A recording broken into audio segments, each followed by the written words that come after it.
Hello, and welcome to tonight's episode of Too Funny Feedback, Mike. My name is Lisa, and tonight we have a special guest co-hosting. Please welcome Rebecca Ballinger. Hey. Hello, this is me. Yay. Tonight, each of our comedians will be performing a 5-minute set. After your set, Rebecca and I will be giving about 5 minutes of feedback before moving on to the next comedian. While we invite discussion during your allotted time, depending on our capacity, we may not be able to address all your concerns.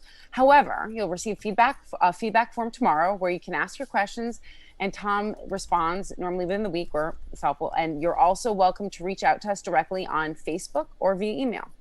Also, in an attempt to have the show be only an hour, we don't have time for the other comedians performing to provide their input on the other sets. Finally, comedians, feel free to look at the time either in gallery view or by pinning that square to keep track of your time. Now to our audience. Keep in mind as we get started that our intention is to help facilitate the growth of the comedians who come to us with varying levels of experience. Also, comedy is subjective, so you may not agree with us, and that is okay. We are also learning how to give good feedback. Additionally, if you enjoy the show and want to support the stream, please consider making a donation of any size at District-Comedy Live. The link that can be found in the episode description. Now that I'm done reading that novel, let's get this party started. Please welcome our first comedian of the evening, and the set list is John O'Keefe. Woo!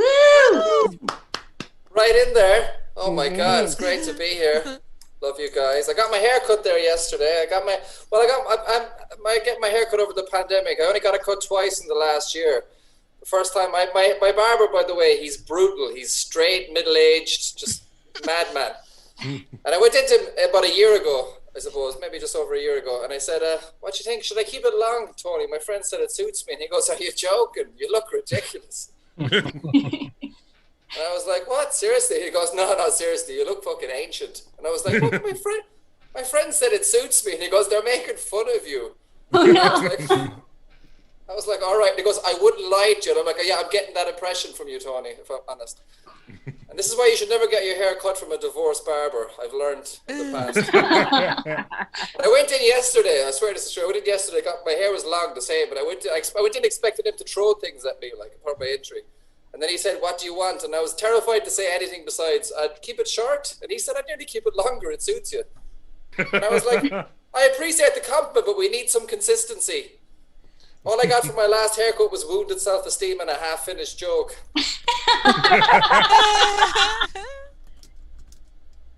Have you ever been on the internet more than 24 hours in a day? You know? Like you actually make time and then you spend it watching kittens doing algebra.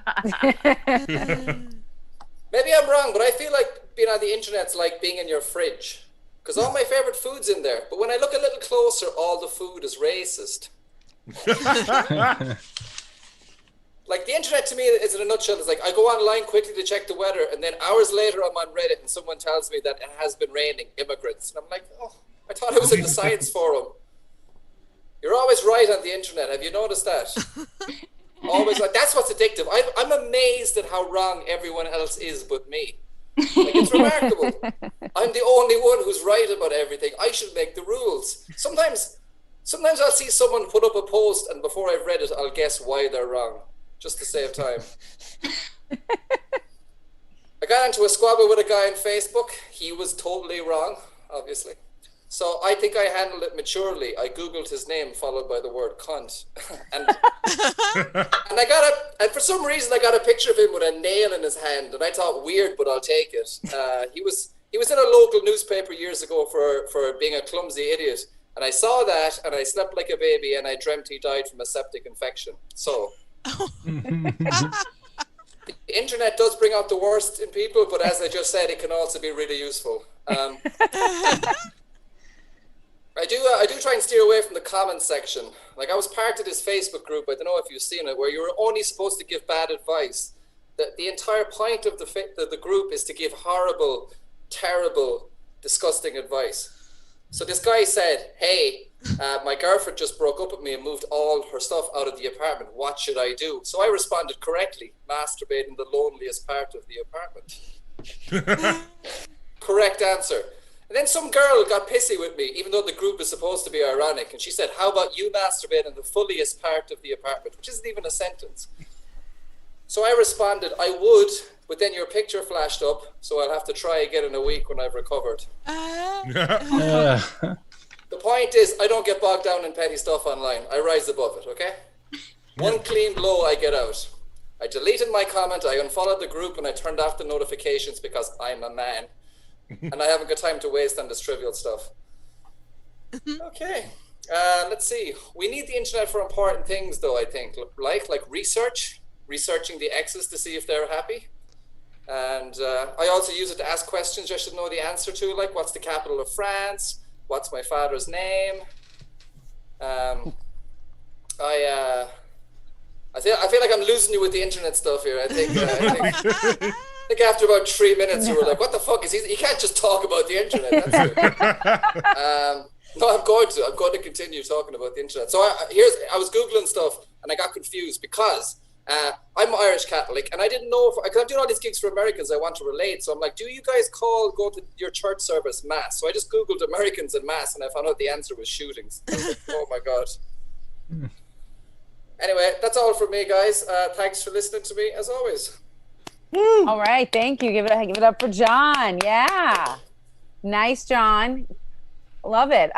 Always love having you here. Let me get you back. Let's get into gallery view. All right, so I'm going to give about 2.5, 3 minutes of feedback, and then Rebecca, I'm going to be fully honest. We always strive for that, but Tom and I usually fail. It's usually I'll take a whole hour if I but basically, I tend to focus on, just because Rebecca is our brand new host, that because my background is more theater performance, so we look at like the visual, but I tend to verge into some of the writing too myself. Fancy myself a writer now. So sorry, went very Irish there for a second. So I like a lot of your word choices. I like when you pick things that are barbar, brutal. Like that comes through always through all of your stuff. You are very good. The way you use your consonants and everything is great. So I've noticed this is a lot of the same newer material too. So I like that you've been using your hands more minimally. Like I like that. And because sometimes I know you've been doing with the rock, paper, scissors last week and things like that. It was a lot more, I think it feels like you're a little bit more aware. Because and people saying with like, and Desiree and John know this well, POV, like your box, I feel like you've really over time have developed like, it's sort of, you've set it up really well now. And you know how to make use of it. You used to hold it. Now you can just set it. And I enjoy that. I would say there's some stuff you're itching, like things like that, just to be aware. I feel like you do your best. I feel when you went back to the whole group and you felt that we were not with you as much, which we were, I believe, but I do love when you're present. And I love that you took a moment to acknowledge like, hey, what's going on? Like you would in a club if we were all in the same physical room. So I encourage that. I always love your spontaneity and the way you take the moment and you assess the Zoom room. And I always encourage that. Say there's a nice look around, the minimal use of body language, but it was effective. And just say, I love that you build up to it. Like you have a lot of like, you're building the story and then you do the ending of a joke that is maybe a little bit unexpected. Like I got a half finished joke from the barber. Things like that. I find that, but my favorite part always is when you're just present and you're like, hey, what's going on? And you have this really great ability to riff. And I just feel like I've seen you really become comfortable with your setup in your apartment with the Zoom and how you use the mic. So I keep encouraging that. Was a lot of this stuff newer tonight too? Was this the internet or? I'm just trying to rewrite it. Yeah, I threw in a rake and do stuff. A lot of lies. Yeah, no. And I know some of the stuff from last week was at the end too, but I still like the build of things. But if you do find that the group, you find you're not getting the energy that you thought you would, I like that you stepped it in. I like that you just said, hey, because then you got us all like, what's going on? And I think it re-energized everyone. So keep that up. Good work. Thank you. And I'm going to hand you over to Rebecca. Hi. John, I think you're fantastic. I love your energy. I love every time I get to see you perform. And this was great. The one thing you had one line that was when you talk about having more than 24 hours, and then you said that you make time. And in my head, when I heard the term make time, it's more of like you scheduled out time. And so I'm wondering if you want to change the word make to like create or manifest. I used to say manifest. I don't know why I changed it. You know, when you're editing, I changed it. I thought manifest was too long. Yeah, no worries. Right. I mean, but yeah, I just think that make time, because, you know, like that's the phrase of like, I'll make time for it. Just to clarify that punchline. Yeah, I think I'll bring manifest back. Yeah, own it. I'm bringing it back. Yeah, I mean, even just like lean into the manifest time and really like milk it for everything that it is. And then there was something, I saw an opportunity to almost like reference back to that joke where you say something about just to save time. What was that joke? And it was, I think that you were talking about like one of the comments. I said I judge people before I read their post just to save time. Yeah. And I'm wondering if that's an opportunity to even like, if you can add an extra punchline in there referencing that, like, I can make all the time that I want, but I'm not going to waste my time reading their bios or something like that. That's not a punchline, but that's a good idea. Yeah, that's a good opportunity. And then, first of all, your mass shooting joke is brilliant. It's so good. It's brilliant. I'm wondering with it, and I'm glad that you have that at the end of this set. I'm wondering if you kind of said it really fast, like going just like you didn't give it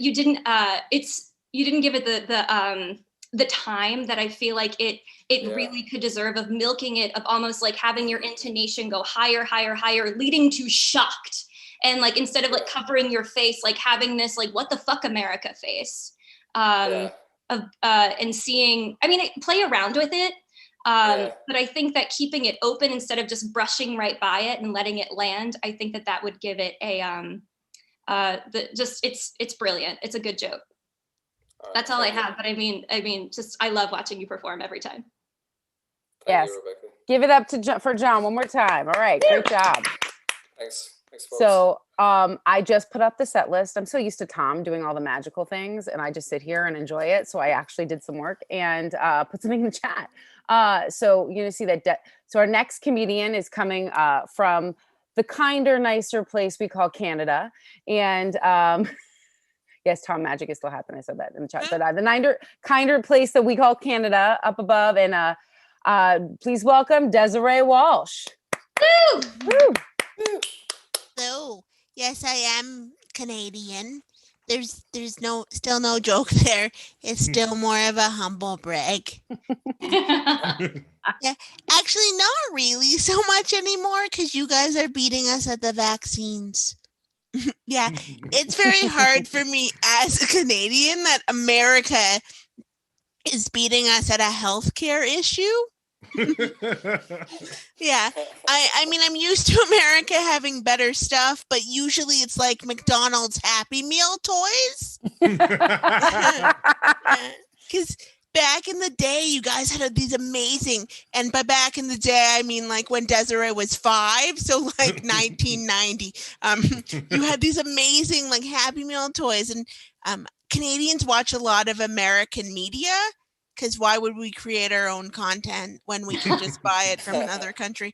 And so we'd see all these commercials, myself and my sister, and we'd be like, oh, can we go to McDonald's and get a Happy Meal? I'm not sure why we sounded like that, but we did. And my mom would always be like, yes, like we can go, but like the toy won't be that one because that's in America. And we'd be like, no, like maybe this time it will be. Like, I know it wasn't last time, but maybe this time. And it was always toothpaste and a toothbrush.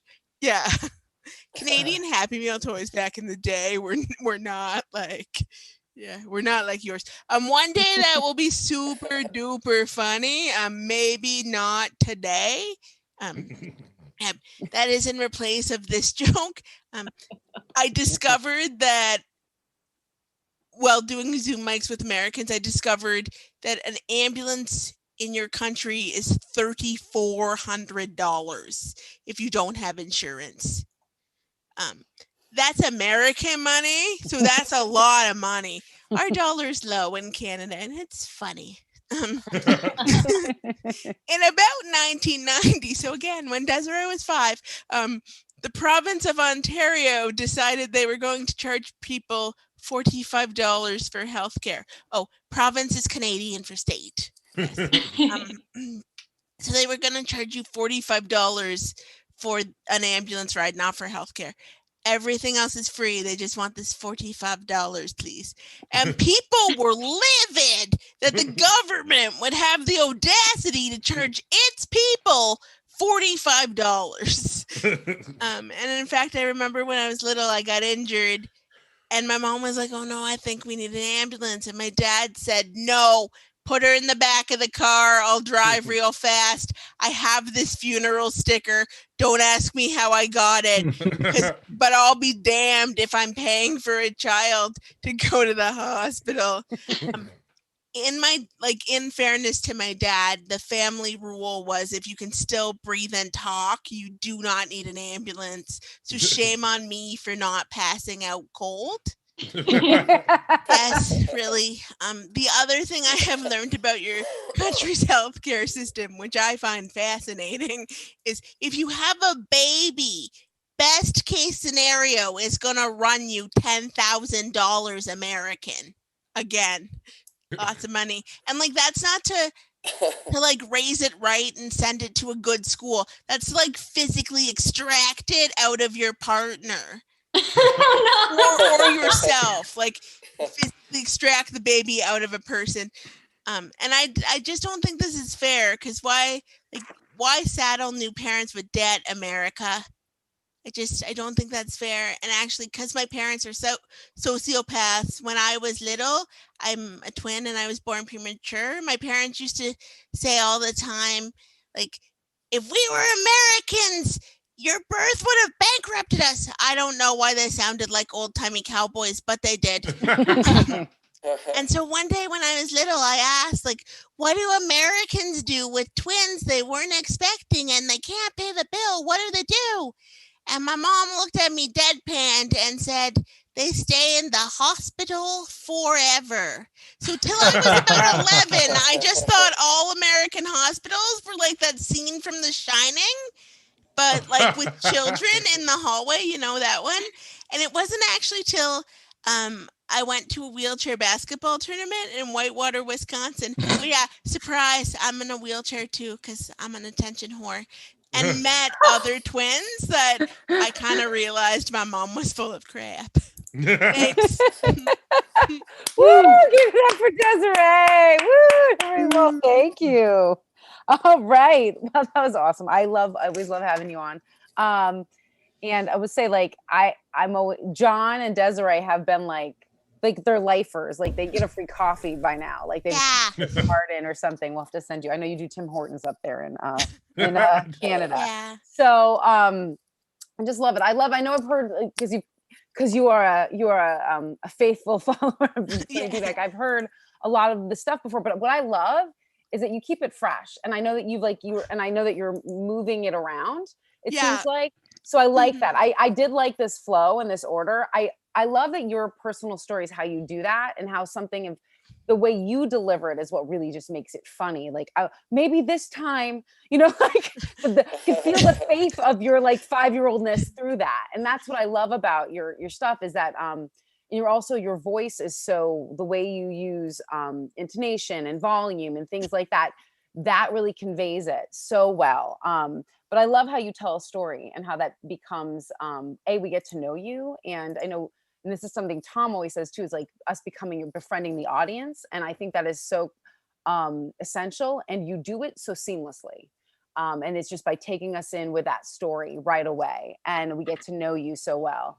And I'll always love that, you know, the whole humble brag Canadian, the healthcare vaccine thing. It's like, we did something right. So I'll never get tired of hearing that. But I love how the order of this tonight. And I think that you did a really good job of because the McDonald's things was newer. Yeah. And how you brought that in. And how the organization of that. I like that this year. I feel like you added 1990 in. I feel like the time stuff was very good and very specific, and I enjoyed that. It really set it for me. Yeah. And there's something about that toothpaste, like, I don't know, just like the disappointment of, I think that can even go a little bit further of like, and we got like, we're like, what did Canadians get? You know, like, yeah, Canadian Happy Meal toys were really bad in the 90s for a it sounds long like they had time. less happiness because you had so much already in Canada. Yeah. So I don't know, something like that. Like, we need more happy. And then I love how you go to the saddle parents and the extraction. I think those specific terms are great. Yeah. And I love the voices. So you go up and down. And then I love, still, you have this great ability to tell a story. And then you realize you have to share a fact to make that story more coherent. And I love how you do it. You always just go, oh, and by the way, this, it's just a talent you have. Yeah. And so, oh, Simona's in. Okay, Simona's like, all right. So, and by the way, sorry, I just saw that Simona just joined us. But basically, I love how you use all those voices, and then you can comment on what you're doing. The one place I would say you can use your voice a little bit more is when she says they stay in the hospital forever. Yeah. That was the one place you didn't add her, and like you can give some dramatic pause or really drop the voice, and just sort of, you can even deadpan that, kind of like, that's what happens to children that are twins and the parents can't afford them.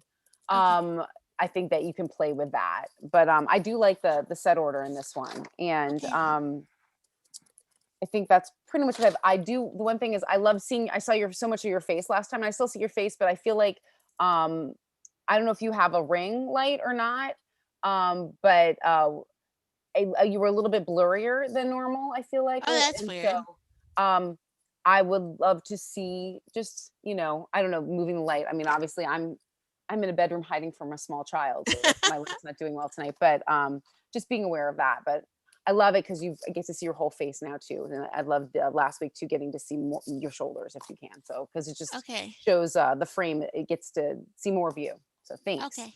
And I will hand it over to Rebecca. Awesome. I mean, I definitely agree with everything that that's already been said about just sort of like your just like demeanor and your inflection and just like the way that you naturally speak. It's like we're all like immediately like, I'm your friend and we're rooting for you. And so that's just, it's great. And I mean, like also what's been already said about like the voices, like when you're doing the imitation of your parents, and you also do it at the beginning of like being the kids in the back of the seats, like, whoa, like we want to go to McDonald's. And you did the joke twice of just like, I don't know why we sounded like that. And then you did it again for your parents of saying, I don't know why we sounded like old time cowboys. And I'm wondering if the first time you can also think of a very specific example of what you and your siblings sounded like there. And like maybe you also add in a third voice impression, and then it could just get more absurd with the specific examples of what these voices sound like. But I mean, the old time cowboys, it was good. It was great. And so like, just milk it. This is like a very minor thing, but the line that you had about talking about explaining that how much an ambulance costs, you said it costs $34,000 without insurance. And I would switch that and have without insurance $34,000 and nail down that is the punchline of like the shock. Your physically extract from the body was amazing. It's so vivid and just and our healthcare system is pathetic, and you nail it. It's great. Your final joke about going to camp and seeing the other twins, and you said, I realized that my mom was full of crap. You kind of went down in reflection, and you were, and I don't know if you were running out of time or something. I didn't have the timer up, but I think it would be interesting if you just kind of like almost like declared it or like discovered it in the moment of like, my mom was full of crap. And so then everybody discovers that with you and catches up. That I think that could be an opportunity for it to like hit a little bit stronger. But I mean, otherwise it's great and it's fun. I always love this Uncrustable background that you have. I have this image in my head that you live in a pantry. That is the dream. to one day live in a pantry of just American snacks. Yep. Nice. And happy meal toys. Good ones. Good ones. We're going to send you those now. All right. Well, thank you, everyone. Give up for Desiree Walsh again. Yes. All right. So someone's power got turned back on. So she's joining us next. Simona from Spain. Well, so happy to have you. Let's greet her. Yes, Simona. Sorry, my power is going up and down. I might disappear. It's not magic, unfortunately. If I do, so no. But things are going well. No, am I right? People are getting vaccinated. Not me. Not because I don't want to. I'm just not important enough. I'm not there. But yesterday I went to a very cool VIP only pool party. Yay! That's what I call drinking wine by myself in the bathtub. Yeah. A lot of memorable lines were born in there. You might be familiar with the famous to drink or not to drink the whole bottle. Yeah. And okay, I do have an accent and I know I have to explain myself, but saying that I'm originally from Romania does not help.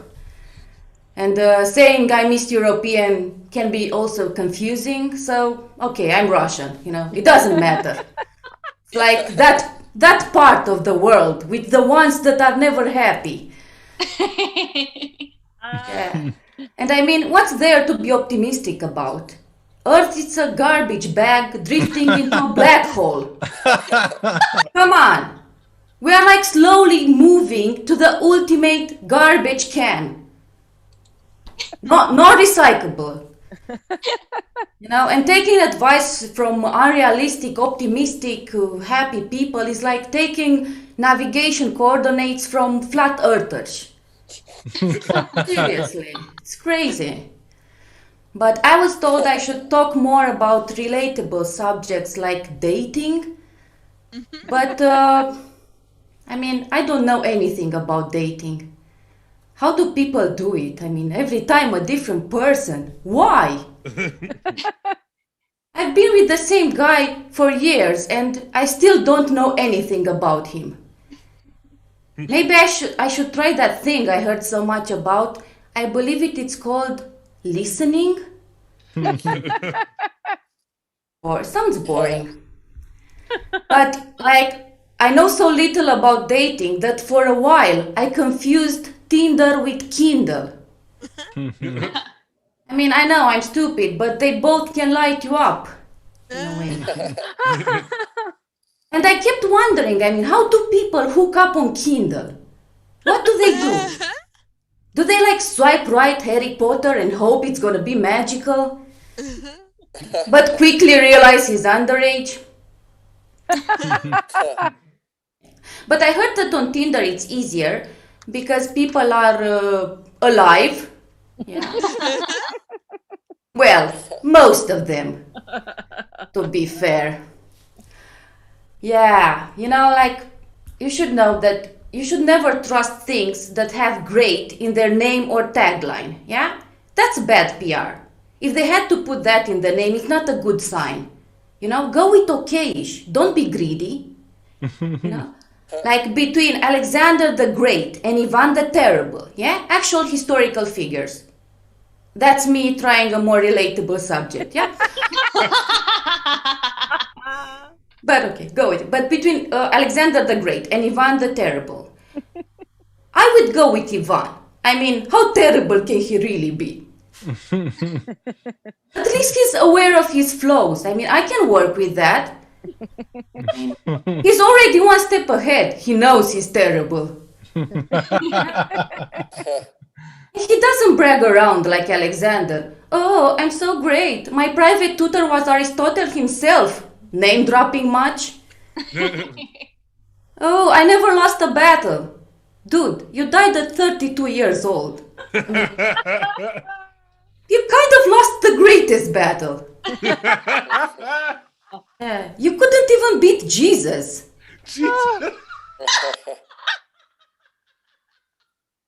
Yeah, Alexander the Great, like such a phony. I mean, I can't say I'm the greatest comedian alive. I could get away with the greatest comedian alive, probably. As in, I don't know if I'm alive or not. But, I mean, who does? Is any of this real? Or is just a dream? Yeah, and I must say, not such a great dream at the moment. Yeah, and I'll end on that positive note. Next week, phony Greek philosophers or whatever. We'll see. Oh, Kinky German philosopher. You pick. You choose. It's okay. oh, thank you so Give much. it up for Simona. Yes. Hey. Woo! Oh, I'm very happy your power got turned back on and that you could join us. So Me too. I just love your rhythm is great with how you have, and your just your pace is always something I enjoy.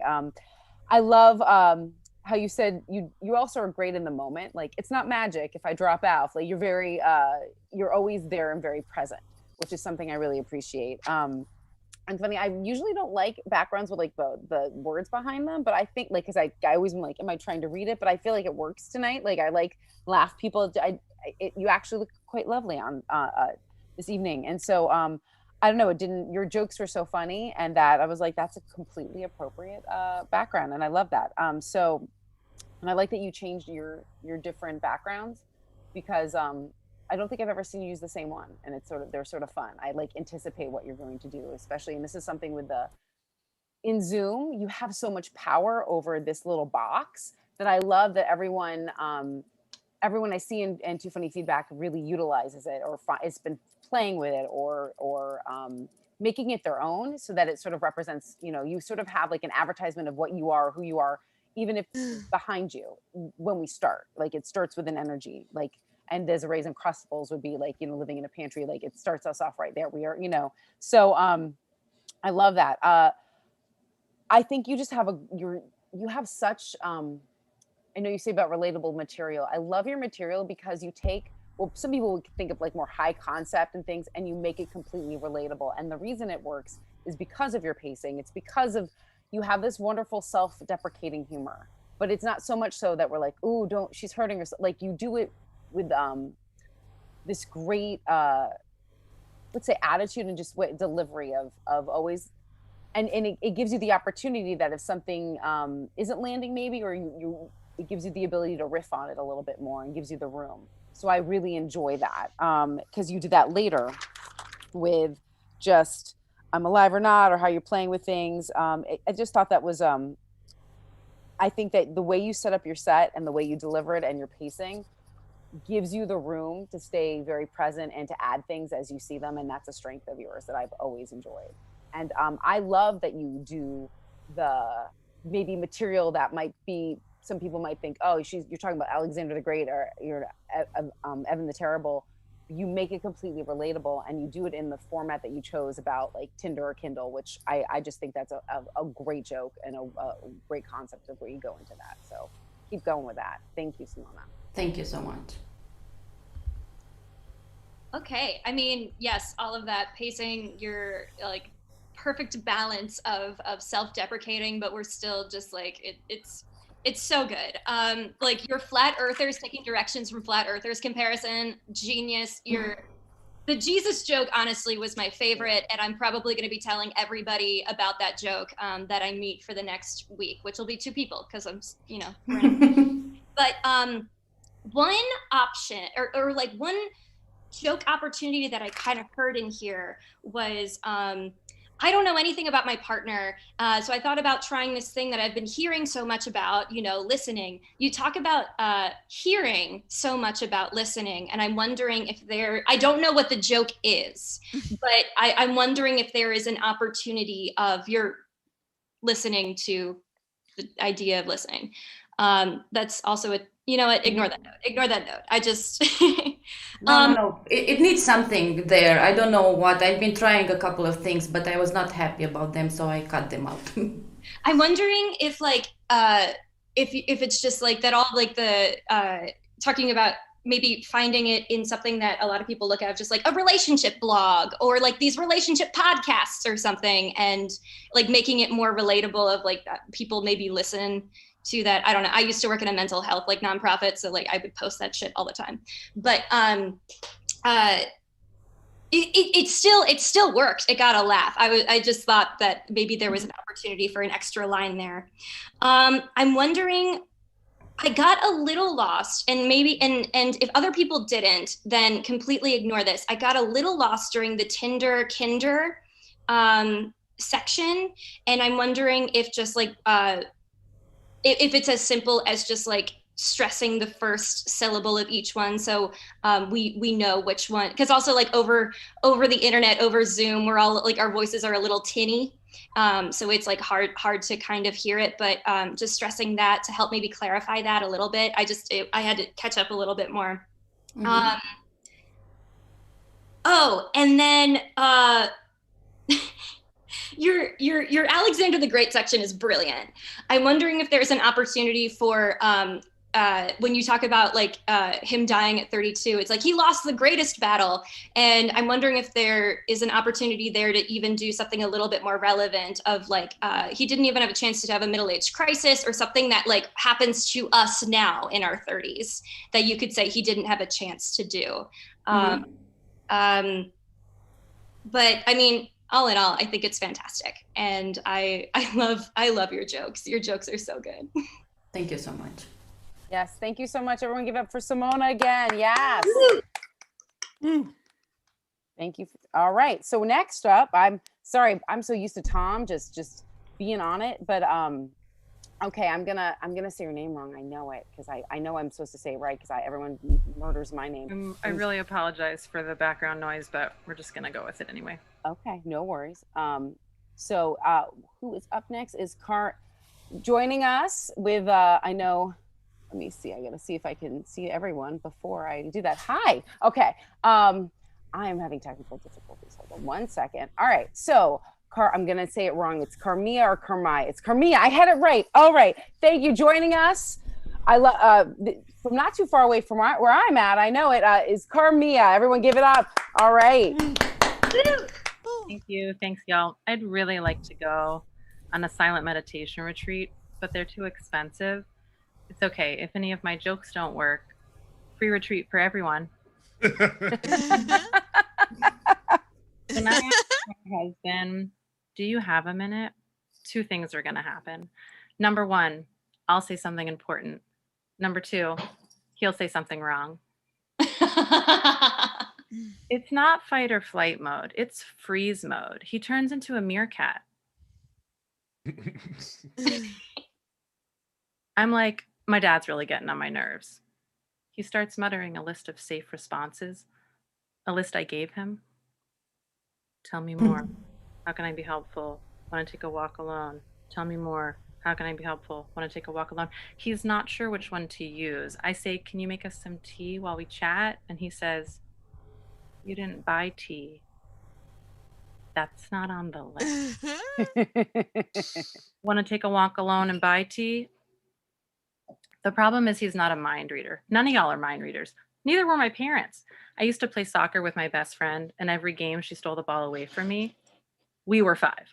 We were on the same team. She became a nationally ranked athlete, and I became a person who's still upset about this. So clearly one of us did not belong on that field. I remember crying about this with my dad. I don't know what to say because it's hard to pick from this list of safe responses. What about number 3?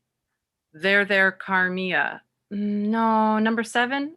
I'll get you ice cream. No. Number 6? She's a devil wench. No. Number 6. Oh, we can get a dog tomorrow. No way. I'm not getting a dog. Just punch her in the face. You'll get kicked off the team, and I won't have to listen to you vent. Win-win. That wasn't on the list, Dad. At least he didn't say, it'll be okay. It'll be okay is never okay. Rashid, look at me. I know this because I paid a boatload of money for a degree in social work. My husband's mother bequeathed us enough to cover my student loans. Marriage is awesome. Go to social work school. So when I told him that my mom was in the hospital, he said, "It'll be okay." I flipped out. How do you know? You're not clairvoyant or a mind reader. This is how we get into compassion when mom's in the hospital. Just read this. Is this a new list? No, it's an addendum for medical situations. There's just a picture of someone zipping their lips. Epilepsy. The most common reaction we get to that is, "Oh, that must be so hard." One guy said, "Our dog had that. What happened?" "She died." Now I give strangers the medical response list too. "Hi, our daughter has epilepsy. Before you respond, please refer to this pamphlet." It's just a blank piece of paper with the words "shut up." Did you read the back? "She's a devil wench." Oops, wrong pamphlet. I've tried a new approach with my husband because he couldn't keep track of the paperwork. I made him a special deck of playing cards with comforting phrases on them. He just has to hold up the right card. He doesn't even have to speak. Do you have a minute? Let me get my cards. I'm in the worst mood. Pick a card, any card. And no, that's not how this works. Okay, poker then. It's probably your sister's fault. It's probably your mother's fault. It's definitely your dad's fault. 3 of a kind. That's all I'm doing for you guys tonight. Thanks. All right. Thank you so much, Carmia. Yes, give it up. All right. I'm so glad you came back. It's so nice. Fellow mom, I love, yeah, we have humor and family humor. I really, really enjoy your use of, and I think I said this last time, your use of just minimal movement, and you give space for the joke. I think that is a really good strength of yours, that and that we get to follow you along, because there's some of it like you're explaining the pamphlet and all the, and that it was a through line through the whole thing, and it worked. I find that even, and then with the cards, explain that with your husband and all the different ways you can use that same joke in different scenarios. I thought that was lovely, and you did it very simply with how and you, those movements also match that. I love your simple use of, it's very intimate the way that you create your dynamic in the Zoom comedy here. And I love that everyone has such a different energy, even though we're all like on some sort of device and creating that, and that your energy is very controlled and soothing, and I just, like I said, I think last time, like I want to lean into what you're saying, and I enjoy that energy, and I think that's a really strong point of view that you come across right now. And I like the set. I like that it was like sort of one whole thought, and how you can use that same joke in various situations. Let me see. I loved your meerkat. I loved that. Like, I love that you take, I feel like your simple movements are just as important as the words you're using. And that is really, I think, smart in this sort of virtual Zoom reality. And I think you can keep leaning into that and using that even more so when your husband's picking out the cards. If you see the cards and like you looking them, you can give more space. You have a really intimate and cool way of portraying those moments. I love the mix up with your like, meaning bringing it, that's what I wrote to myself, which I have to explain, is you went back to the reference of your old jokes with number 6, you know, the again, and then bringing back the devil wench thing again. I love when something sort of weaves through, when you sort of a tapestry and you're referring back. It's a great way, and it always brings in another laugh and the reference and keeps the theme going. So I really appreciate that. And I like the addendum of medicine, you know, it's and it's just zip-lipped. And I feel like that's one moment where I think maybe it dropped a little bit too low, that we didn't get the full effect of that joke, and that it was an image, and that and that's something I think you can really play with there, because you have such a a soothing sort of leaning in energy that when you pick the moments that you don't have that energy, that's going to be really impactful. So I think you can play with that and where you want to put that in your set so that it will, and that is going to deliver a different energy and set you on another course for that next set, part of your set. But thank you. Appreciate that. I'm going to hand it over to Rebecca. Yeah, I mean, I definitely agree with everything that was already said. And I mean, like, especially like that, the energies, every once in a while when your energy pops up, like the two things that I wrote down of just that were my favorite moments where you're just like, marriage is awesome. And then also even just like, Rashid, look at me. Like those moments of just like, you kind of like switch out of this kind of like one level, which is like your tone, your brand, and it's awesome. But every time that it pops up, it really hits home. And so I definitely agree. Like even an exercise that I will do, and maybe it would be useful for you to kind of play around with, is just like look at your like write out your list if you do, or write out your set if you do, and then just like bold any lines that potentially could pop up in energy. There are, and I think that especially because a lot of your jokes are dialogue based. And so like, there's already a challenge there of like trying to distinguish, and you do a fantastic job of like, I know exactly who's talking when you're going through a scene. You distinguish between the two really, really well. I'm wondering if there are moments that you could vary this bit, because it happens a lot. So when your dad is reading the list and he's not sure what he's reading, it's just like, you could actually even like have him like you just pretend like you're reading from the pen. If I could, that's exactly what you said, right? I did it verbatim.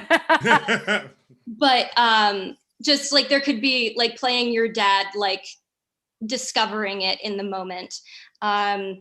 So I think that like that would be a fun way. Also, I loved when you brought back the meerkat with your husband the second time. Mm-hmm. I'm wondering if like you could even be like, what was like the moment that set him up again for the second time that you did the meerkat? You have a minute. Okay, you have a minute. And then like, I'm wondering if you want to break out of the dialogue and like say directly to the audience of like, and here comes the meerkat again, and like announce it before it comes again. So, because I'm wondering if enough time, if maybe people making sure that they know, hold their hand a tiny bit. But I think that it's fun and it's great. And it's such a unique concept, that your whole set. So great job. All right. Yes. Let's give it up one more time for Carmia. Yeah. All right. So moving on. This is something new for me to do funny feedback. And I will admit I've missed a couple. So you've been there. Welcome, Pete. Is it Musto? I'm going to make sure I hope. Yes. All right. I'm doing something right tonight. All right. Pete Musto. Welcome. Give it on up. Thank you. Yeah, man, it's fun to get to do stuff like this. Again, I haven't done comedy in a while. I'm a new parent. I know. Thank you. It's a couple parents on here. I don't know about you guys, but I kind of feel like I have no fucking idea what I'm doing. Anybody else? You can read books and like you go to websites and stuff like that, and it all just kind of goes in one ear and out the other for me. I'm just kind of winging it. But I have to admit the bar was set pretty low for me, because my mom and I have a weird relationship. She bought me when the baby was first born, she bought me one of those personalized dad mugs. And when I opened it out of the box, I was like, oh, this is so sweet. And when I looked at the text, it just says, Dad. Not number one dad. Not world's best dad. Just dad. And the year it happened. Estimated established 2020. You know, I mean, that's really telling me don't set my expectations of parenthood too high. But also, I have a good basis of comparison. Like my parents were kind of like detached. They were a little bit older. And I think they just plain had no fucking interest in me when I was growing up.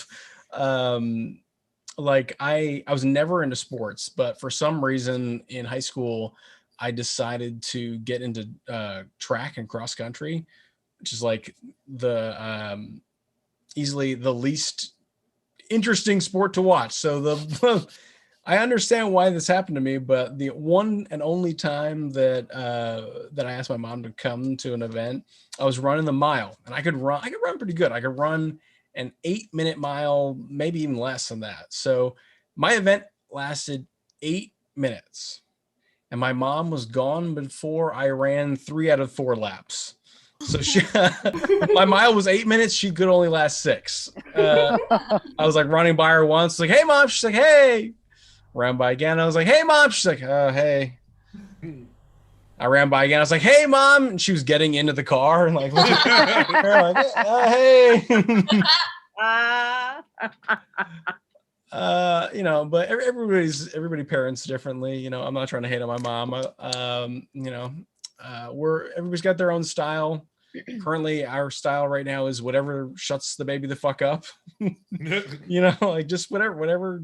Oh, she'll shut the fuck up if we feed her several times a day. Obvious, right?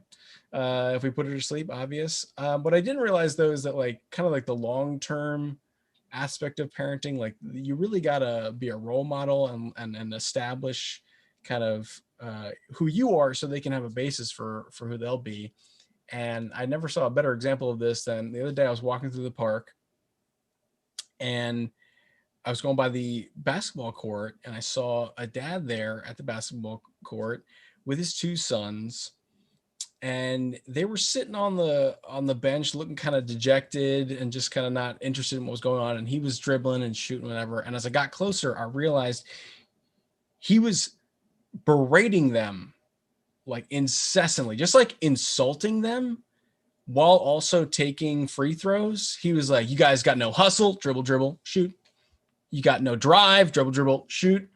This is why you'll never be in the NBA." And they were not unathletic kids. You know what I mean? They weren't like little like chubby nerds or anything. They just didn't seem interested in playing basketball. But the best part of this was that he was fucking terrible. Like every single shot he took, he was like, "You got no hustle, ding," right off the rim.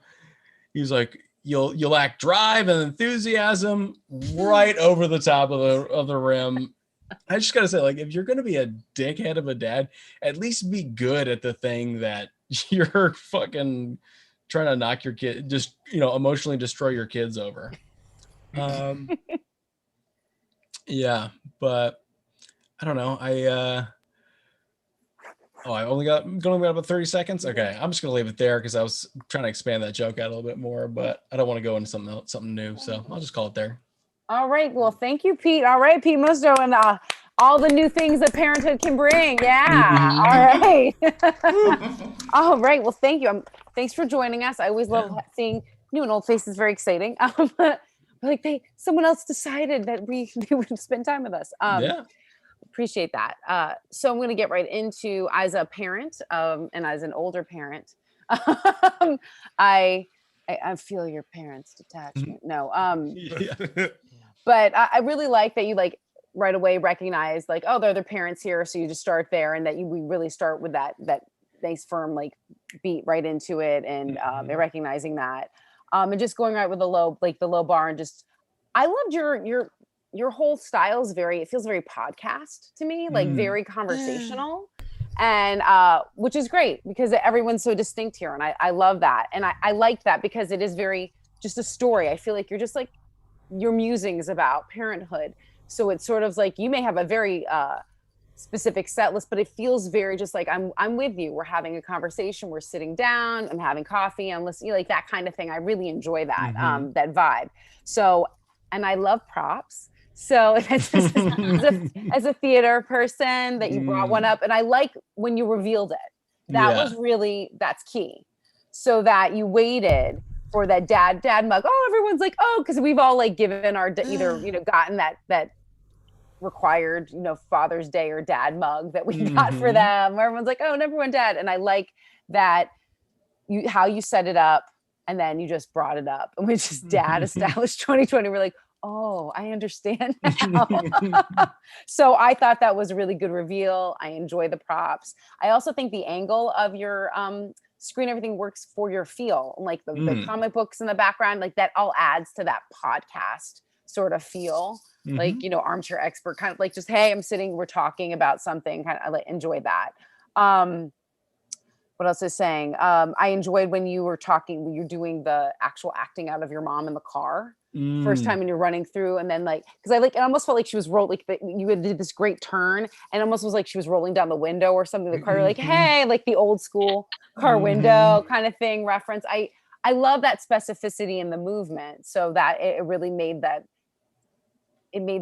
whole story much clearer and vibrant that way. Let's see. So I have the baby up. Yes, I understand. Like, and just I feel like there's more opportunities just talking about like what you're willing to do to quiet your child. All the different screams that they do, and the things maybe as you think of as and not that I've been there, where you think like, what would I do to make this child be quiet? I think there's a lot of opportunity for that discussion.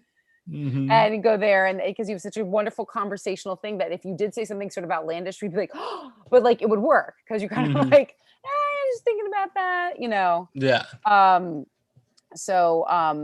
And at the end, I liked the whole that build of the story of the kids watching the dad basketball, you know, playing basketball, and the punchline of him being terrible at it. I think that I love the impact of that. I think that at the end, maybe working on that punchline about being super good at that, like before you like emotionally destroy your child about it. I feel like that joke is there, but I think that maybe the wording of it a little bit, just to get that a little bit tighter, that will have a stronger impact. I know you said you had more about it. You didn't want to go in with the time is up. So, but that was something to think about with there. So that's what I have. So thank you. That was fun. And I enjoy as a parent, fellow parent, I feel your pain. So great. Thank you. Awesome. I mean, I definitely agree. You're a very captivating storyteller. And so like, even if you weren't telling like any jokes or if there weren't any punchlines, like I still want to hear what you have to say. I think in the format of stand-up, I think that there is an opportunity to trim the fat just a little bit of like trying to trim the exposition a little bit to get to the punchline a little bit faster, so that you can put even more content into your set. But like not completely, like don't like this is kind of like your essence and your tone. And so still like make it conversational and you have this like chill vibe to it, but see if there's like a one or two sentences before leading up to your next punchline that you could trim out. Or condense the exposition a little bit. I thought that your 3 examples of like running laps and your mom's already leaving the parking lot was so good in building that up. I'm wondering if you could follow that same format when you're talking about the dad and how bad he's throwing. He's like, he says something shitty and it bounces off the rim. He says something shitty, it goes over the thing. He says something shitty, it hits him right in the face or something like that. And just kind of explore that opportunity. Also, I think that you said this line and you kind of breezed by it, but I think if you gave it the space, it could be a pretty solid punchline of just like this this dad's just like shit talking to his kids while taking free throws. Just like that's completely out of left field. So just let that have its own space. But I agree that like your big prop reveal was so good. I love also, I think that the way that your camera is set up, it has you looking off probably at us on a screen right now. But it's just funny because like you weren't even like, it wasn't even eye contact. It was just like, it was good. It worked out really well. But just great job. You're a really captivating storyteller. Thanks. Yes, let's give it up for Pete again one more time. Hope his child will be quiet. I'm kidding. All right, kind of not. All right. So we come to our final comedian of the evening. Joining us, are you in New York currently? I don't know. Williamsport, Pennsylvania still. Oh, okay. Well, you commute. That's good. But joining us tonight is Rashid Wesley. Thank you so much. Woo! Thank you for having me. Thanks, guys. Pretty excited. Good things are happening for me. Number one, I am completely vaccinated. I'm Yeah. super. Hell yeah! I'm vaxxed up, running these streets wild right now. I'm touching doorknobs and shit. Touching doorknobs. I'm out here giving people high fives willy nilly like it ain't nothing. Just living reckless, ballsy. You know. My daughter blew a kiss at me the other day, and I caught the shit. I was like, "There we go." Like, save that for later. Actually, the other day I was in the elevator and I pushed the button with my bare hand. Who the fuck do I think I am, man? The lady in there with me just looked at me. She was like, "Ooh, you nasty." I was like, "Damn right, gang member, bitch, Moderna Mafia. We out here." And as a black person, I get it.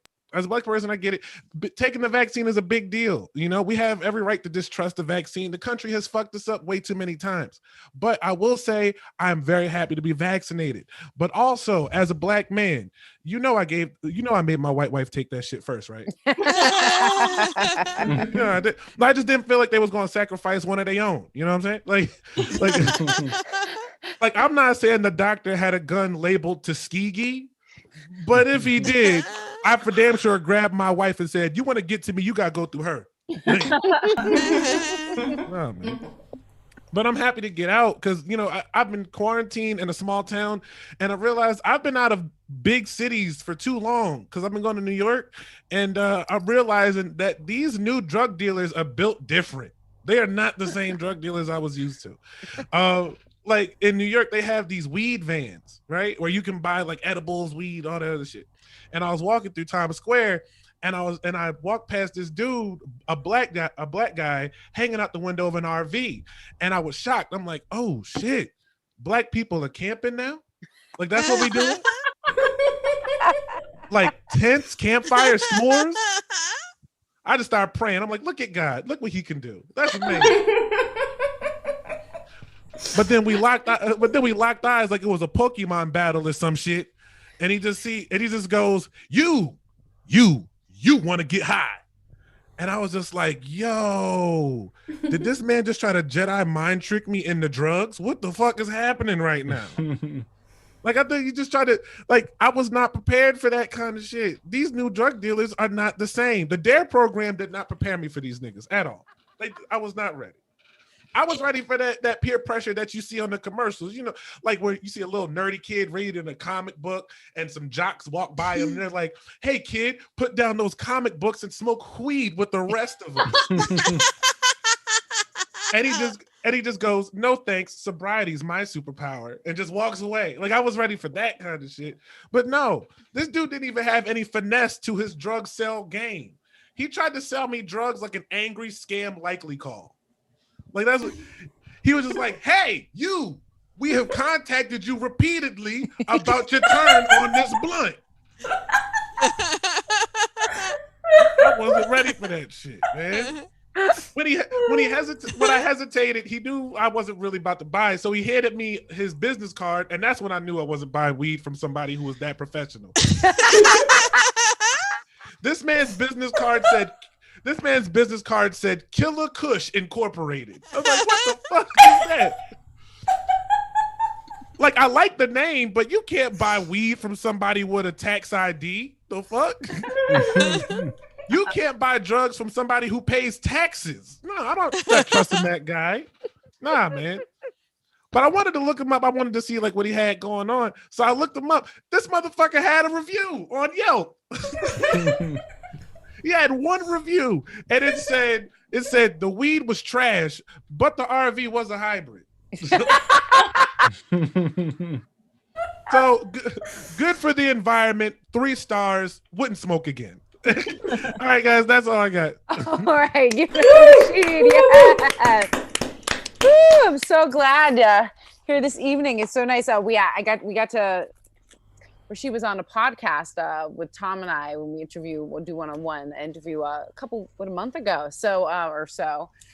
So it's really, thank you for supporting in various ways District Comedy, and I really enjoyed your set. Thank you. You guys are awesome. No, it's really, really. You just have such a fun, forward, positive energy, and like.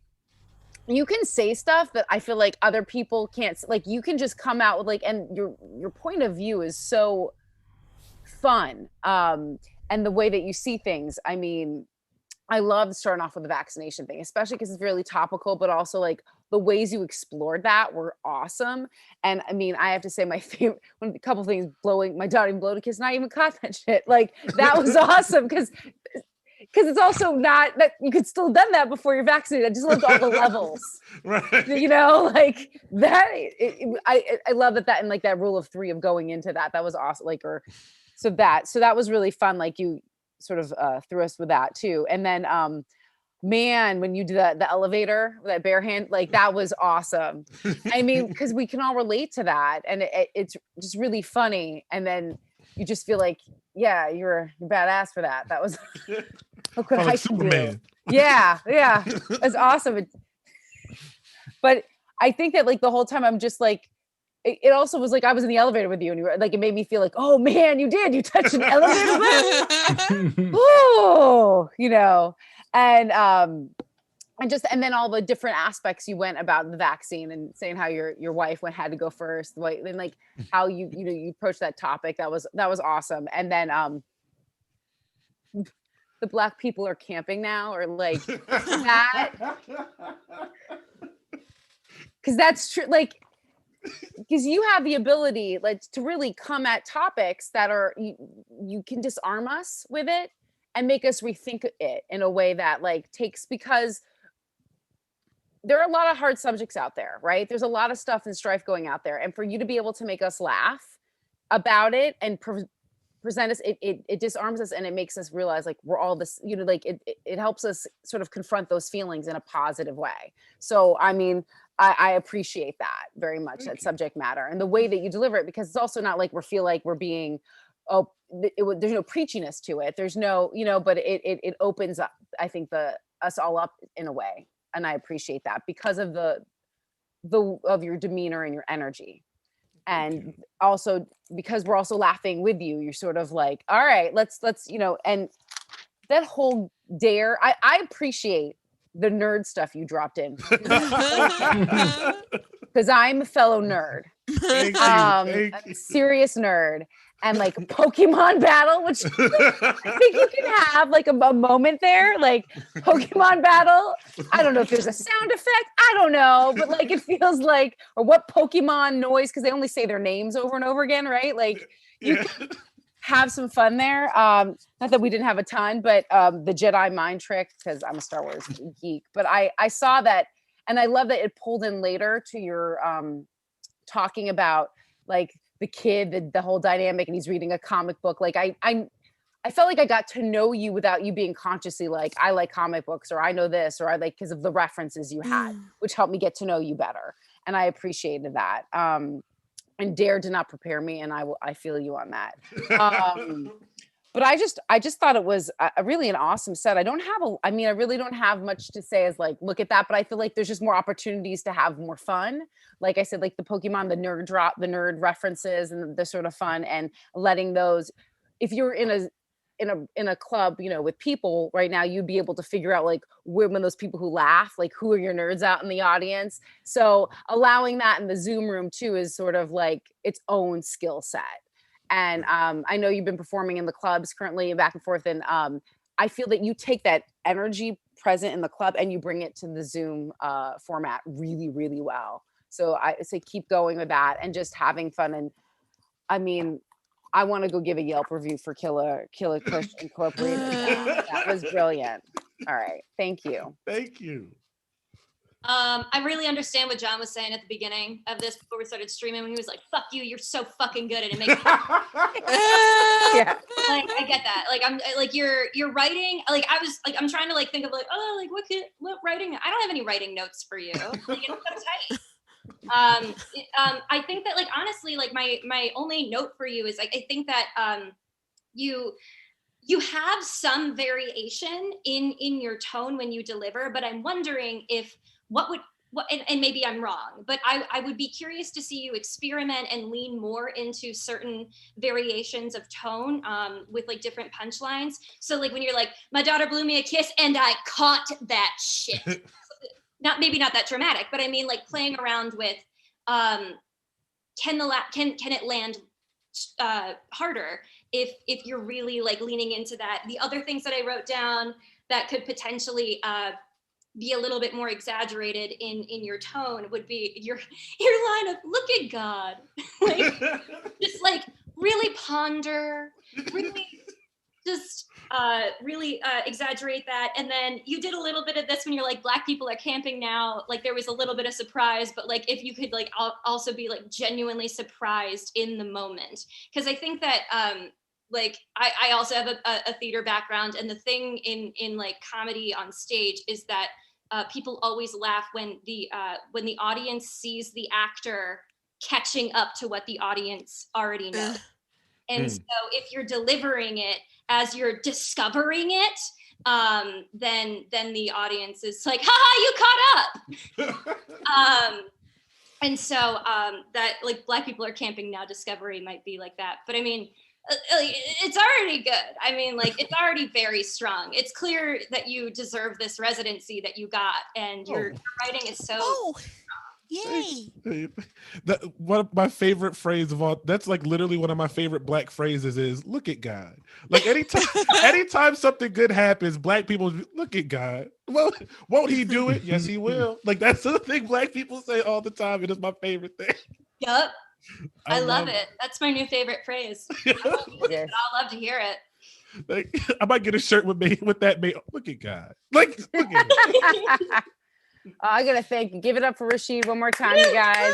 Thank you. Thank you everyone for joining us. I know we went a little over, and I really appreciate that you guys were all staying with us. So I'm going to say a huge thank you to my co-host Rebecca for joining us. Thank you so much. You can find out more about Rebecca Ballinger at RebeccaBallinger.com. Also, thank you to the comedians for being so open to feedback, and of course, thank you to our awesome audience. Again, if you want to support the stream, you can do so at district-comedy live, or hit that share, like, subscribe button. And if you want to be on the show, you can sign up at districtcomedy.io. Yes, there we go. Sorry, I'm reading this. Thank you, Tom, for providing me all the props and the scripts. See you next week. Let me even put, my name is Lisa. He wrote that down for me. Thank you. I might not have said it. And good night.